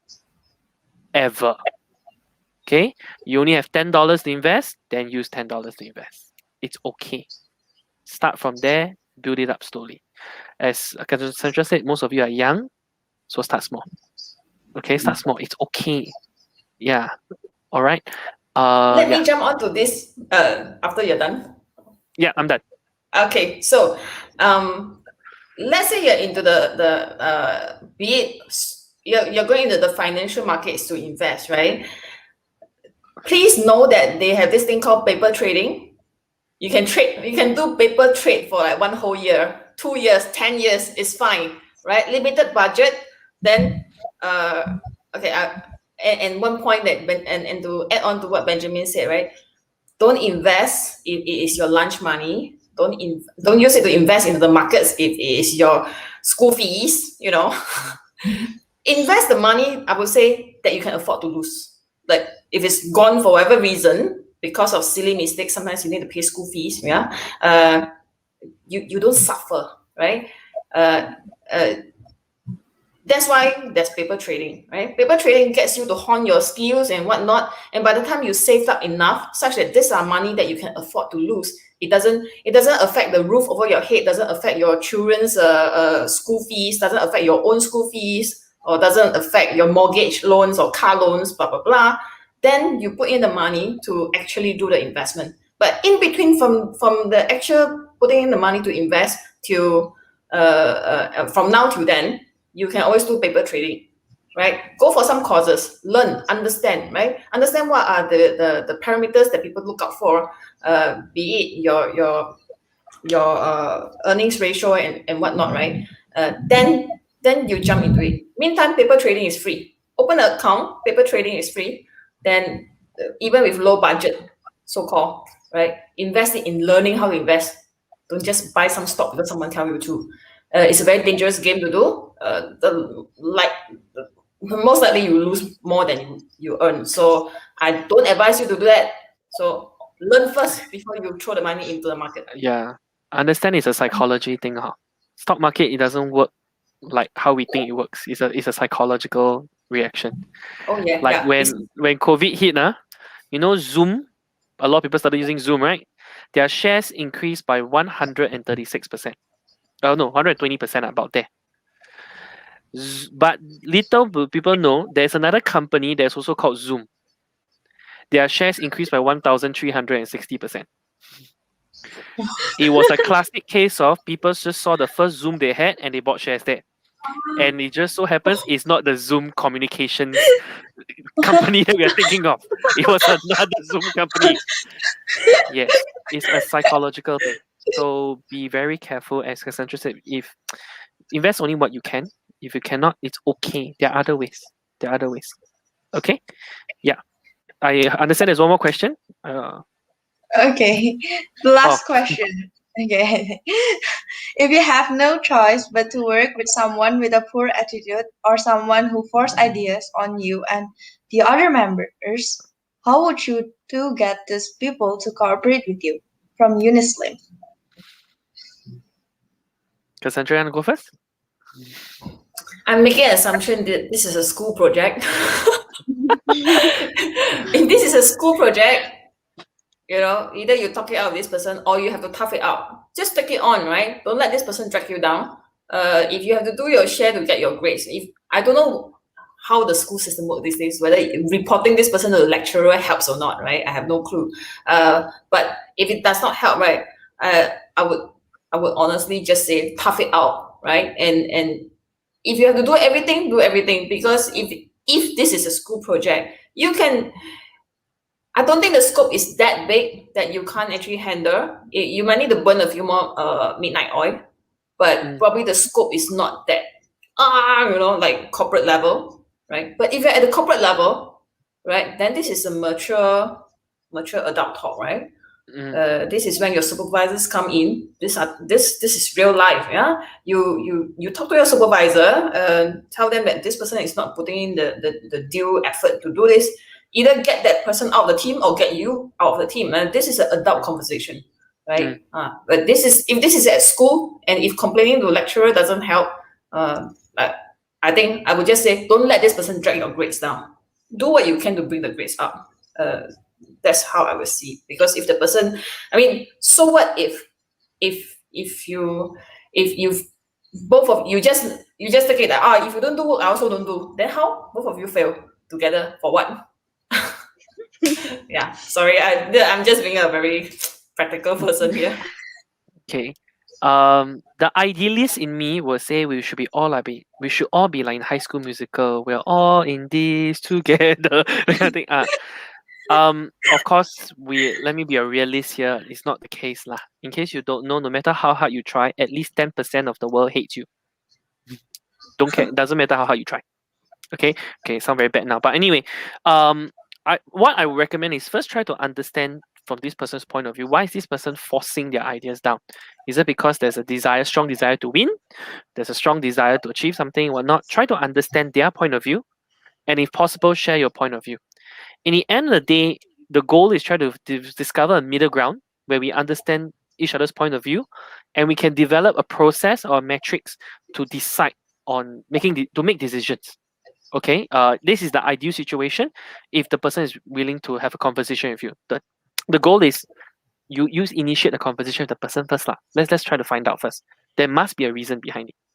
Now, but a worst case scenario, let's say this person refuse. What I would say is be professional about it. Still do what you need to do, get it done, and then move on. Sometimes there are just people you cannot work with. So these are things. This is something that for those of you that have no working experience, you'll discover when you enter the working world.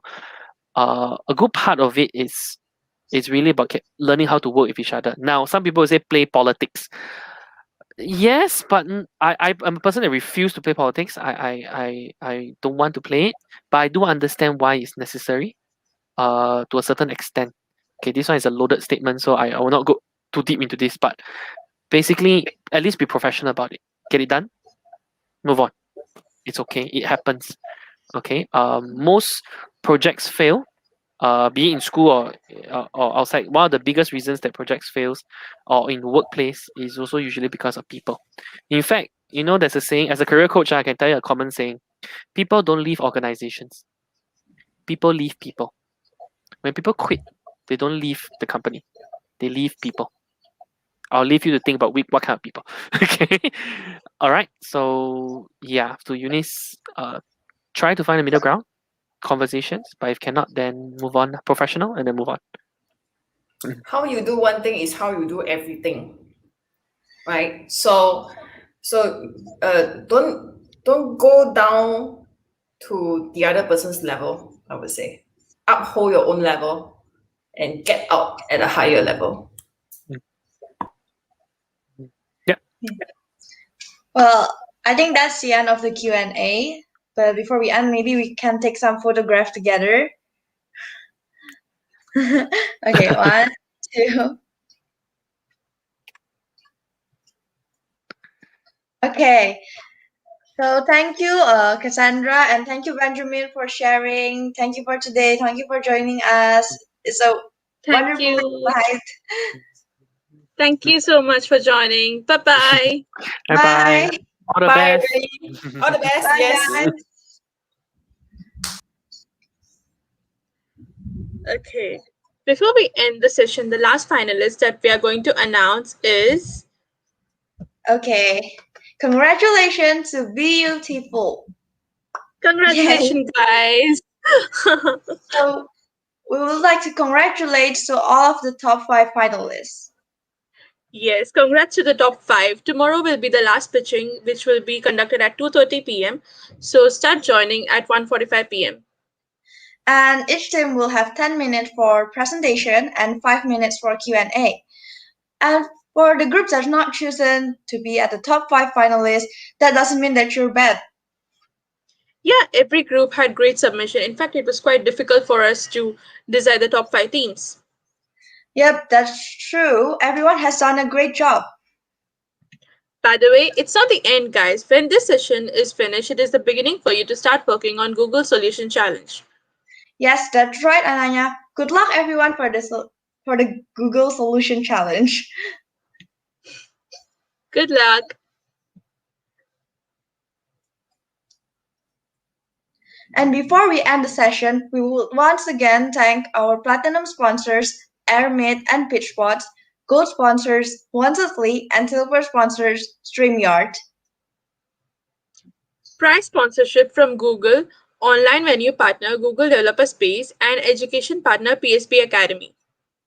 We would also like to thank our community partners and all those who have joined us today. And we will be announcing the winner tomorrow at 4:30 p.m. Make sure you join in. And for more updates, follow our social media channels. Have a nice day, everyone. Goodbye. Have a nice day.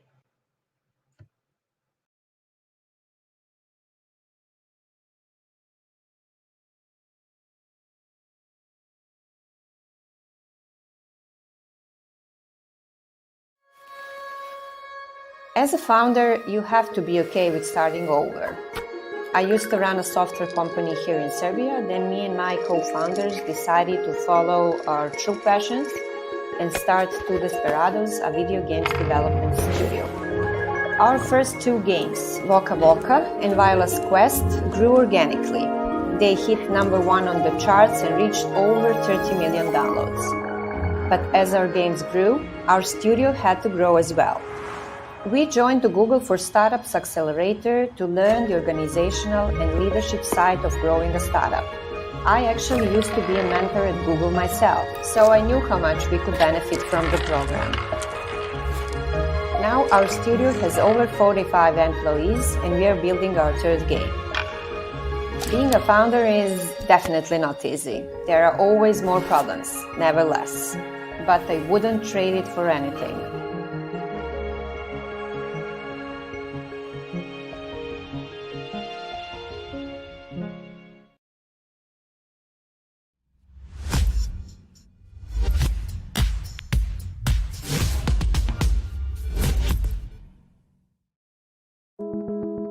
Life is education.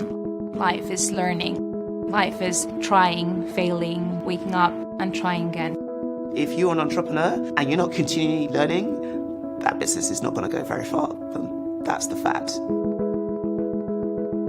Campus Startup School is a specially tailored program. Our focus is on teaching entrepreneurs how to build great companies. What we do is provide the entrepreneurs with all the tools, the education, the content and the connections that they need. Everything from strategy to design to product development to fundraising.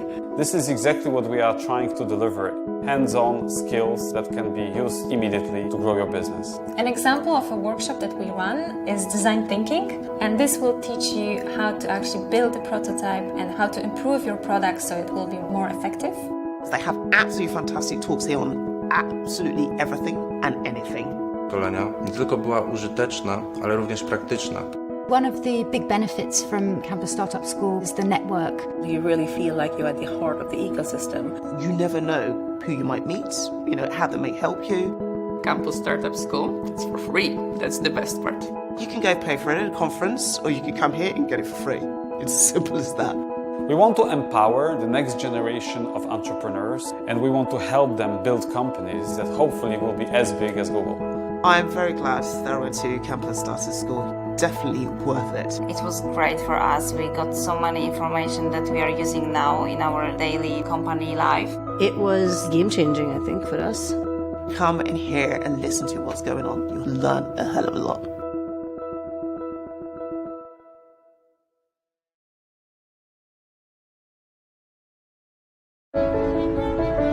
My name is Carson, and I'm the CEO and co-founder of FanFood, an app that's supporting events to order concessions for express pickup. Joining the military enabled me to be a leader. Things that I've learned in the military, like how to plan in uncertain environments, how to adapt, just kind of entrepreneurship 101. Coming from the Midwest as a first-time founder, fundraising, finding and hiring tech talent, these were all things I didn't know how to do. And that's where Bunker Labs came in. Bunker Labs and Google for Startups support military veteran founders. They help out through accelerators or incubators or mentorships. If you are super passionate about building something, doesn't matter if you're from Iowa or from Silicon Valley, you signed on the dotted line, you deserve that opportunity as well.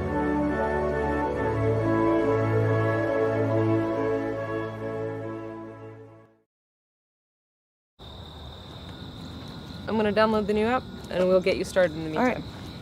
If anyone could have told me how hard it would be to get to this point, I don't know that I would have done it. We both were working so many hours, knowing that you don't have any more to give, but you want to step up. 매일매일 실패합니다. 스타트업의 숙명인 것 같아요. I'm just not feeling it. Is it because we're Black female founders with no tech background that we can't launch a business? I wish this innovation was everywhere. This is 100% what I believe I should be doing, but how do we actually make it happen? That cost of failure is so high. It's a lot of responsibility to have. Ashley Ammons and her mother, Carrie Schrader, mother-daughter team who founded this. As an entrepreneur, your first job is to find the place and the people that get you, feel you, support you, champion you, and go there and conquer. It's good to have a community, not just of people that believe in you, but people who are facing the same challenges. I don't think that I would have made it this far without the feeling of community that I found here. Women in my age group come up to me and say, you have inspired me to do what I've always wanted to do. You put another brick in the wall today, and that's what we're doing. It has pushed me to be not just a tech innovator, but a guiding light to other people. I had permission to dream. I don't think I had that.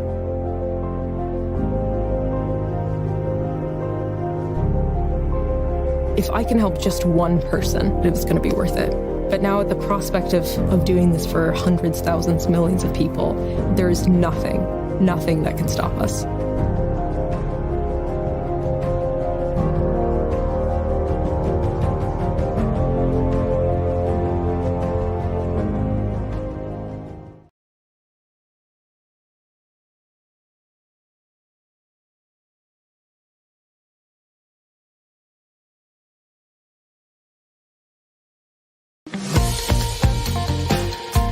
Developer Student Clubs train thousands of student developers globally and work with their communities to solve real-life problems. Google selects amazing students from across the globe once a year to be a Developer Student Club lead and start a club on their campus. These leads believe knowledge is power and that technology can do extraordinary things for the world.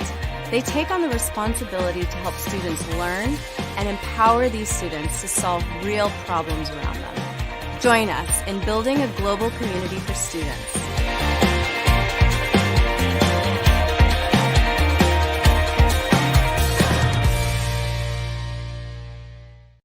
Speaking at an AirMeet event?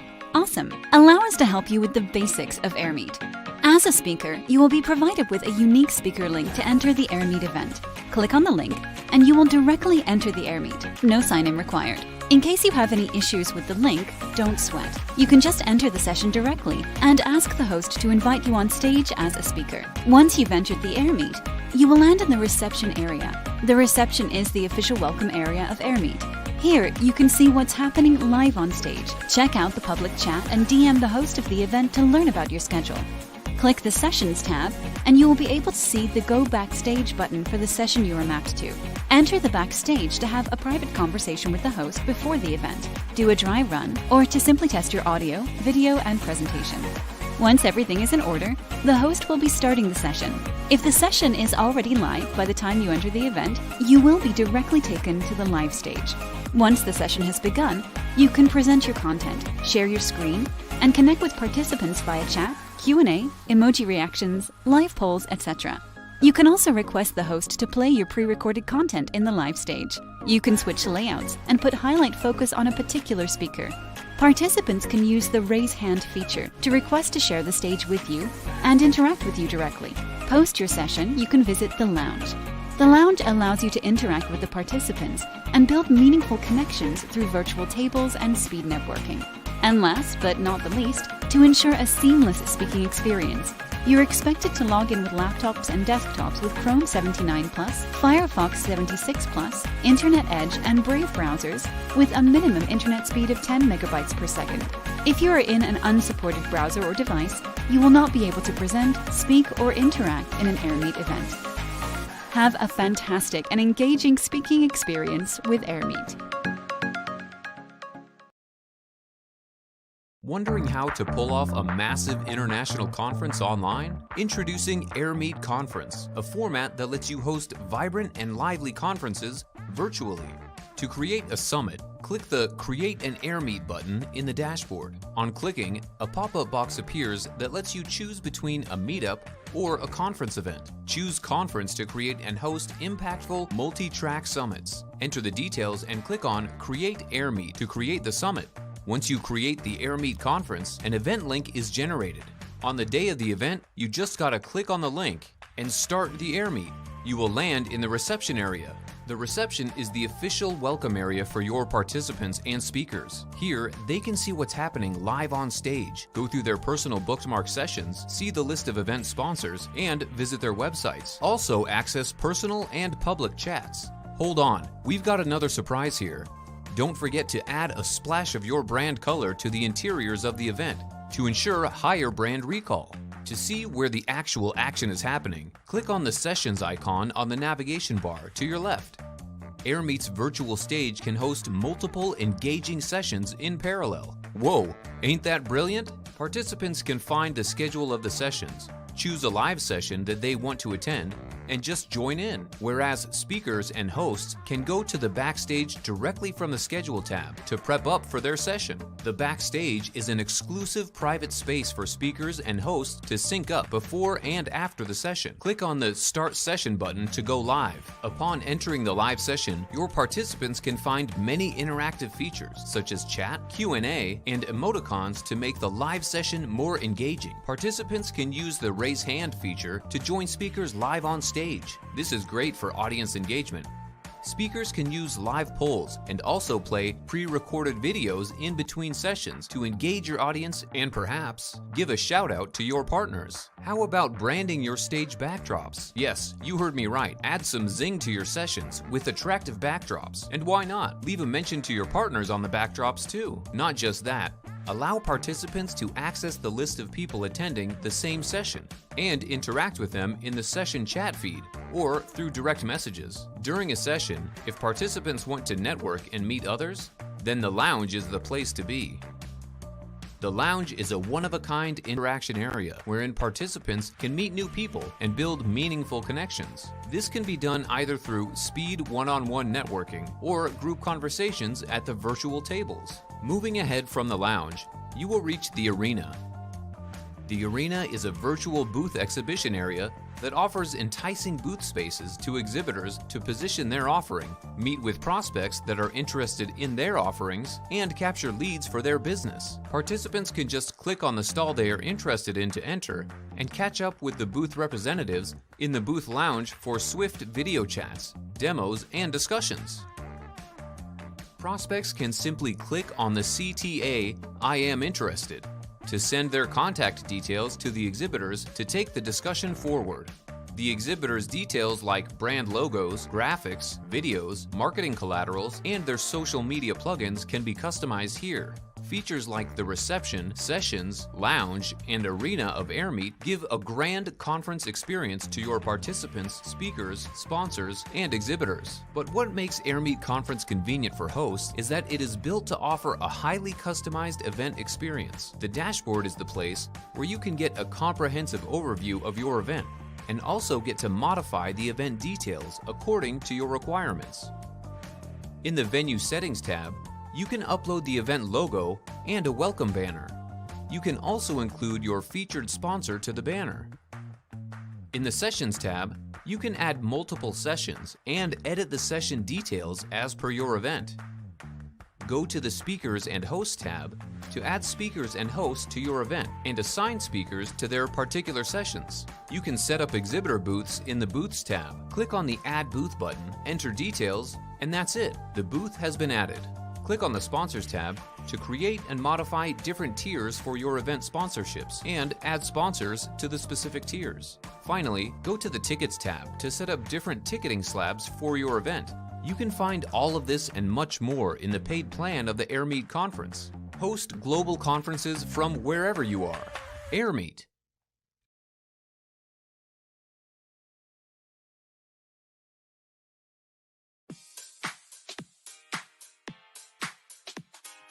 %82 of teams struggle with inefficiency in innovation. Testing and validating ideas is still a tedious physical process involving pens, post-its, and is difficult for teams who work remotely. Tracking the progress of multiple projects and storing their data is a complex and laborious task. Innovation teams also work on ideas in silos due to the lack of collaborative tools. This leads to a lot of innovation data being lost. Introducing PitchSpot. PitchSpot digitizes innovation frameworks for teams to discover, share, and build validated ideas for product development and venture creation. Reimagine innovation with PitchSpot. Here's how it works. Structure, test, and validate ideas on widely recognized innovation frameworks, such as the Business Model Canvas. Build roadmaps, workflows, and prioritize tasks to gather feedback for ideas. Ensure data security for your ideas stored in the cloud with SSL TLS encryption. Sign up for free to test and validate your ideas. Share your canvas with collaborators or share a view-only link with mentors, stakeholders, and potential investors. Learn faster, measure better, and build validated ideas with PitchSpot, your global launchpad for ideas.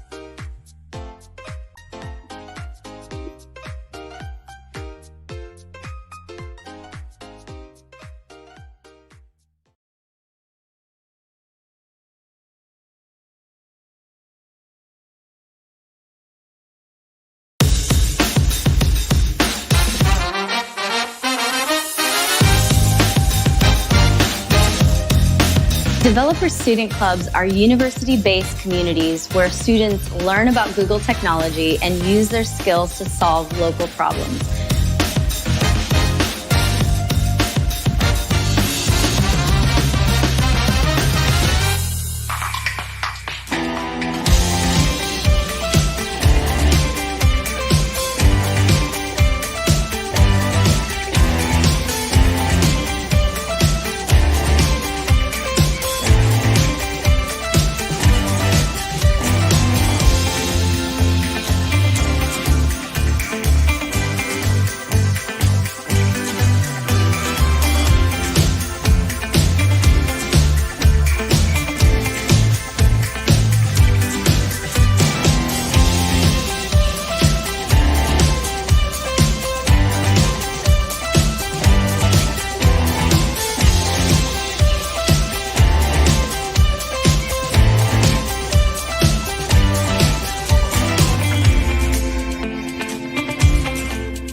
Welcome to the Developer Student Club's 2020 Solution Challenge Demo Day.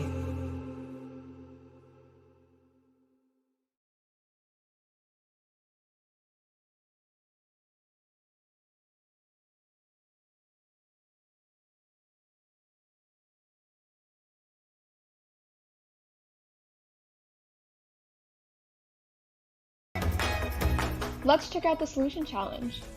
Let's do this. Okay, I'll present my screen. Welcome to the Google Developer Student Club's 2021 Solution Challenge.